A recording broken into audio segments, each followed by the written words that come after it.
Well, it's a new year, and with many people making New Year's resolutions, we've got our etiquette expert, Christy Spencer from the Polite Company, joining us with tips on how we can make better connections in 2025. Welcome back. Thank you. Happy New Year. Happy New Year to you. Okay, so let's just dive right on in. Okay. How can we make some better connections? Well, one thing we can do is really think about our interactions with other people, and that might be at work.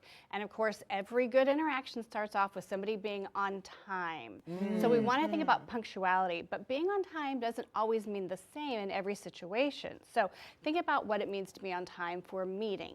That means you're at the meeting and you're ready to go by the start time. Right. Not just walking in. Right. And if you're going to somebody's home, you don't want to come right at the time that they give you. You want to give them a little leeway there to get ready. So I did research punctuality and find out what the social norms are for those kinds of things. That's such a good tip. Yeah. I like thinking about that. Absolutely, because it can kind of be impolite to be too early too, Yes. right? Okay. Yes, because you're going to catch me in my hot rollers vacuuming the Right, the getting carpet. ready to go. Yeah, me too. It also might be true that you need to know the people that you're having the meeting with, right? And kind of like their flow and their vibe. Absolutely. Yeah, so- and different corporations have different cultures. Sure. And so it's good to just be aware of that. But being on time is so important, and maybe that needs to be on some people's resolution list Yeah, this for year. For Yeah. sure. What else can help us make connections in 2025? I think being a conversationalist can help a lot. So sometimes we avoid small talk, but we need to have the small talk to get to the bigger conversations. So don't shy away from small talk and having conversations with people. And the best thing you can do to learn to be a good conversationalist is to be quiet. To listen. To listen to other people and ask follow-up questions. I've been doing this wrong the We whole need time. to work on that. Yeah. We just talk at the same time. Right. Yeah. So really learning how to be a conversationalist. Okay. Asking people about themselves, finding that common ground, because when you find that common ground with somebody, kind of the sky's the limit with not only the conversation, but maybe that relationship that's going to build as well.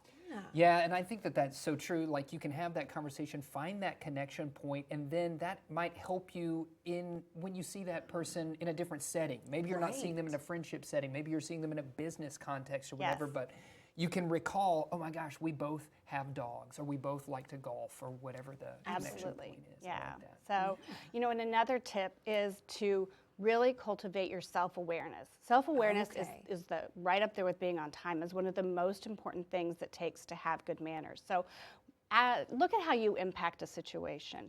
Ask other people how you're coming across. And then, the last one on that tip is that make a point to have more in-person time than you have screen time. I like that. That is going to help you hone your self-awareness. People who are into their phones all the time are not the ones that we want to invite to the party. Right. We're not the ones that we want to have a conversation with.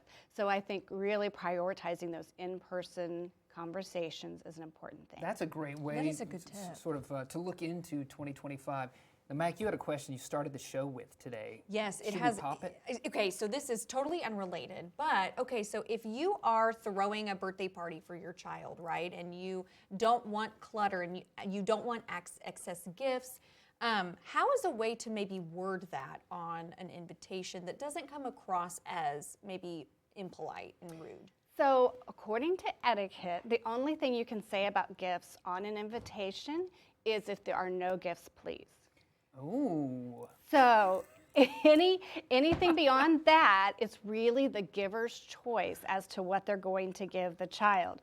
So if you want to say no gifts, please, you absolutely can do that. But I think it's also okay to suggest something. So we're building a library. That's great. Something like that. I think you have a category, maybe. Yes. Yeah. But if you don't want any gifts at all, it's really okay to say no gifts. Just know grandmas and grandpas and aunts and uncles are not going to follow that. I totally agree. Great I'm glad tips. we cleared Christy, that thank up. you. Yes. We're gonna Thank have you you so much. have you back soon so that we can help walk through 2025 together. All Making right. sure our etiquette Making is sure at that the we're top of nice. those- Yeah, that's right.